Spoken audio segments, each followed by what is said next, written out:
Pillion is a great movie. Question. In part 1 of my Pillion video, Ray felt almost untouchable.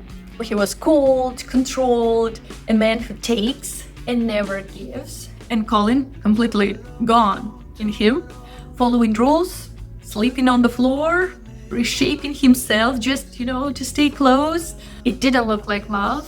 It looked one-sided. If you haven't seen part 1, you'll still get this, but that's where the story starts breaking, because suddenly Ray slips. As I said in video 1, at the biker's picnic, he kissed Colin, and for the first time you realize this isn't just about power anymore. So, Hannah, Pillion, the ending. Later that night, while everyone else cuddles by the fire, Ray and Colin don't, yet Colin still feels connected. He feels they're truly in a relationship, so even without physical affection in that moment, he senses it, and it makes him happy, and his moments of love and happiness make you so happy. And that song in my head, Latera, latera, latera, sarà senza portiere, latera, latera. When they ride the motorbike and Colin hugs Ray, that's pure tenderness. That's the only place where Colin can openly express his love, the way he holds onto Ray, At that picnic, that's where story gets complicated, because now the question is how much of Ray is actually there and how much of this is in Colin's head. Well, maybe things could have continued like that longer, but then Colin's mom pushes everything forward. She wants to meet Ray for dinner. Oh, surprise, but Colin asks Ray, and at first Ray says no, which makes sense. I'm not an expert in this kind of relationship, but I feel that you don't usually meet each other families in this dom-sum relationship. But Colin, now feeling that he matters to Ray, he pushes a little more and reveals that his mom is sick and she doesn't have much time left. Ray asks if he's being manipulated. They have a small fight. For the first time, Colin openly speaks out about his feelings instead of keeping everything inside. So we see his growth begins. You would be surprised, but they eventually go to the family dinner. Colin's mom is on fire. At first she asked Colin why they were in so much secrecy around Ray. Colin simply answered that he's discreet, and that's it. He never asked Ray personal questions, probably afraid that Ray would stop wanting him. But Colin's mom has nothing to lose, and at one point she confronts Ray directly, saying she doesn't like how he treats her son. And after the first watch, I agreed with her, but after the second one, seeing that they actually care about each other in their own way, I thought that she's wrong. In the movie, Ray calmly replies that she doesn't have to like him or their relationship. It isn't her life. But she pushes forward, questioning the secrecy, asking if he has another life or hidden relationships.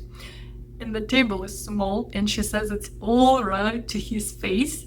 Colin tries to stop her, but he can't. And so he leaves, and Ray follows. And here we already see that this relationship is more than just a simple dom-sum dynamic, because honestly, why would a dom agree to go to a family dinner at all? Later, Colin's mom passed away, and Ray made another mistake in his, dom treatment.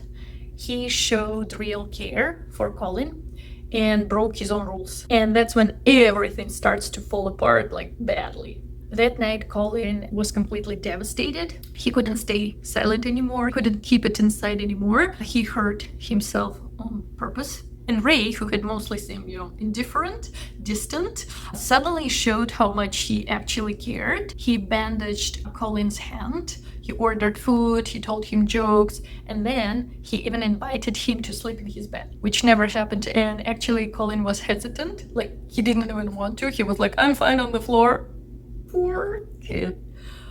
Yeah, he used to sleep on the floor. But in the end, he agreed. And during the night, it so happened that Ray even hugged Colin, something that never happened before. And what's interesting, there was a moment right before they fell asleep, already lying in the same bed. Colin asked him, I love you, right? And Ray dismissive, that's not the point. But Colin says, isn't love the whole point? Ray, of what? And Colin goes, everything. And right there, it tells you everything about them. How much Colin is in him and why he's in this relationship for love, because he's in love. And for Ray, it's just, convenient. Yeah, so Colin loves him with an open heart. He takes whatever Ray gives him. But for Ray, at least at the beginning, it wasn't about love. It's a convenient agreement. But here is my theory. Ray did have feelings for Colin. He was just hiding them, even from himself, because in this moment when he sees Colin broken, he lets himself care. He breaks his own rules. He brings Colin into his bed. And that changes everything for good or for worse, because before that, Colin never seen that side of Ray. He never even expected it. But now he knows. He knows that Ray is capable of tenderness. And now Colin wants more. It's like setting strict rules. If they're always consistent, they hold. But when inconsistency appears, everything shifts. And that's what happened. So it kind of breaks a little bit the dome substructure Ray had built with Colin, because it proves that Ray cares emotionally, and that gives Colin the confidence to push forward. After that, Colin asks Ray if they can have one day a week when they're just together, having breakfast at the table, spending time normally without the BDSM dynamics. And wow, right? We can see how far Colin has come from being unable to voice even the simplest request to, openly ask him for what he needs. And that takes self-confidence, an inner feeling, I deserve this, I can ask for it. But Ray dismisses that, he just, no. And maybe that would have worked before if Ray hadn't already shown his hair inside. But now, Colin can't accept it. Through his relationship with Ray, he has discovered his own value, starts voicing, even demanding his needs. He becomes brave. That night, he refuses to sleep on the floor anymore. He acts wild, but really, he's fighting for his place. He tries to get into the bed again, despite Ray's refusal. He mocks him, he yells. They almost fight.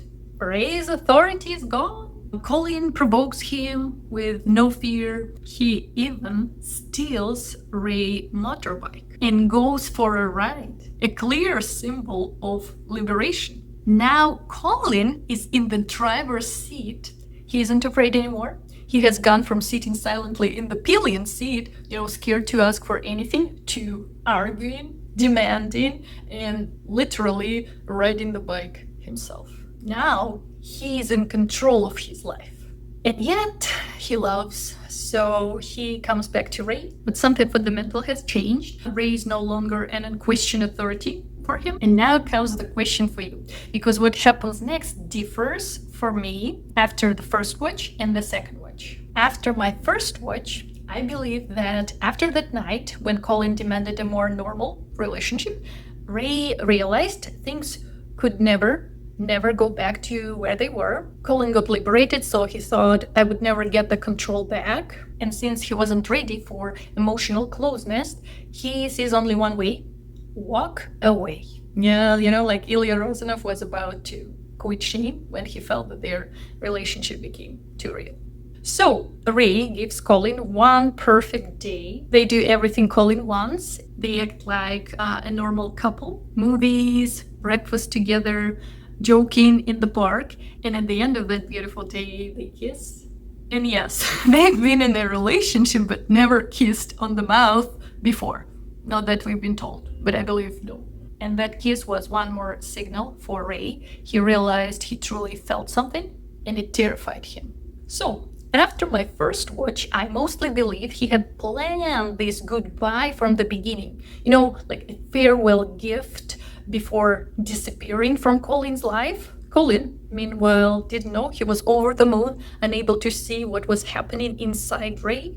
But after my second watch, paying closer attention to Ray, I started thinking differently. Maybe he actually wanted to try to attempt a simple romantic relationship with Colin, even if only one day a week at the beginning.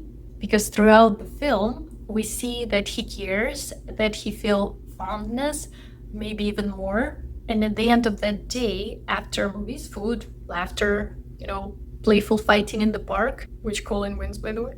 Another symbol that he's no longer only in the pillion seat.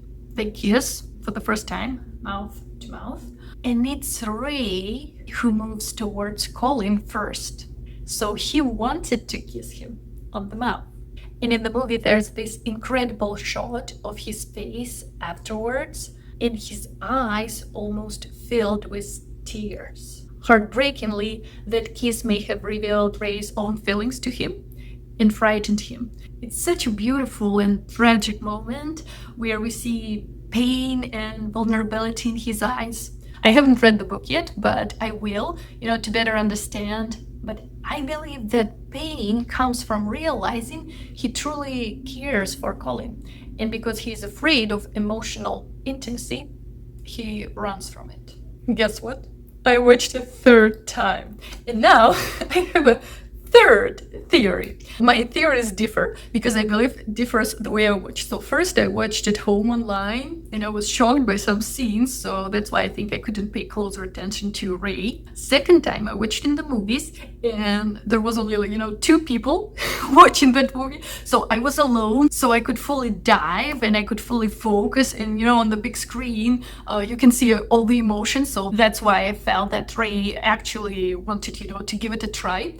The third time I also watched in the movies, but the room was full of people. That's why I got that third idea. So you need to tell me what you feel. So my third idea is that Ray, as a good dom, he needs to take care of his sub, of his physical and emotional well-being. And after that night, when Colin got liberated, he figured, I think, that Colin would go crazy without days off and just gave him a day off.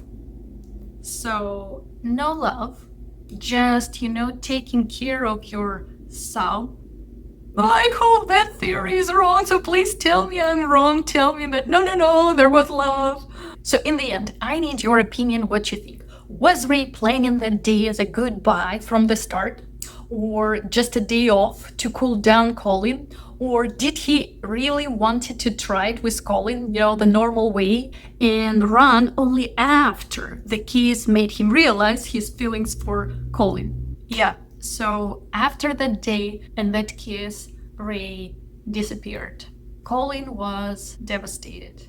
He kept going back to Ray's place, but we saw that the apartment was empty. I believe people come into our lives for a reason. To teach us something or to help us grow, whether in good ways or bad.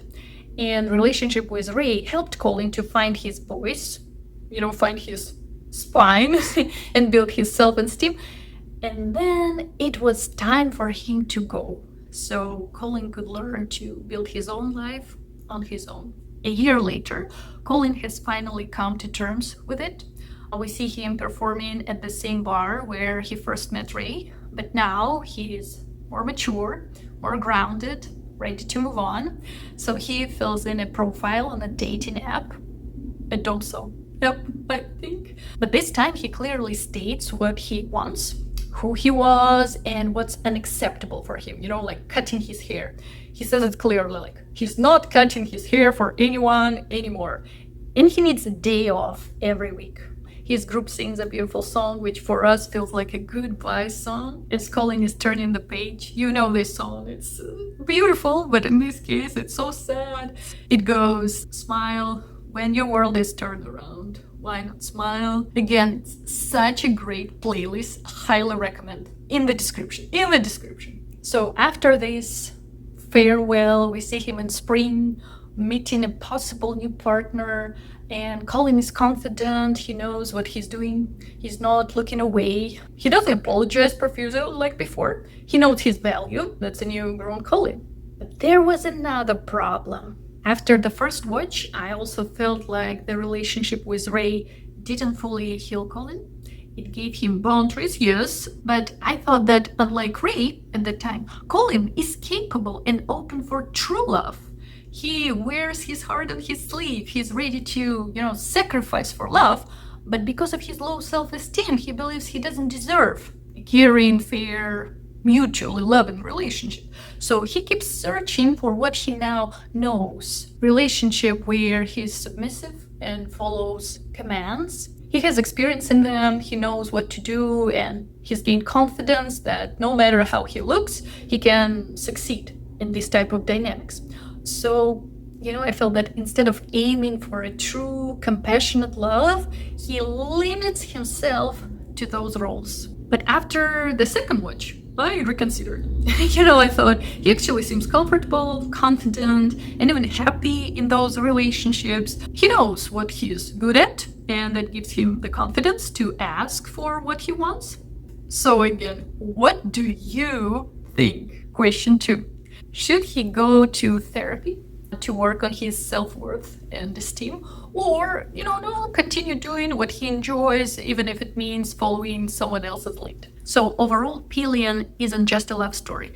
It's a story about finding your voice, finding what you want, physically and emotionally, through mistakes and experience. Some people enter our lives not to stay forever, but to change us. We can't ride Pillion forever, right? Eventually, we have to take the driver's seat of our own lives. And I believe film shows that we can do it through the connections, through loving, losing, discovering ourselves, in someone else's reflection. By the end, Colin isn't the same person anymore. He may not have found perfect happiness yet, but he finally understands himself and what he wants. So yes, everyone should watch Pillion twice. That's important. Don't be afraid of the intimacy scenes. They're not there for shock value. The acting is mesmerizing. You truly believe them, especially Harry Mellon as Colin. The music, well, I can't stop saying about it. The music is so good. Also, the story itself, right? It shows how some people are afraid of their own feelings, right? And try to escape them through different roles and coping mechanisms. Yeah, it's slightly sad, tragic love story, but in the bigger picture, it has to be this way because Colin's journey isn't about staying safe in someone else's world, but about growing into an independent life of his own that we all need. So next, I'm planning to read the book to understand Ray's perspective better, just like reading Heated Rivalry helped me understand Ilya Rozanov on a deeper level. And now I want to hear from you. Was that final day Ray's planned goodbye, or the moment he realized he had feelings for Colin and that's why he ran? Tell me your interpretation. I'd really love to hear how you see it.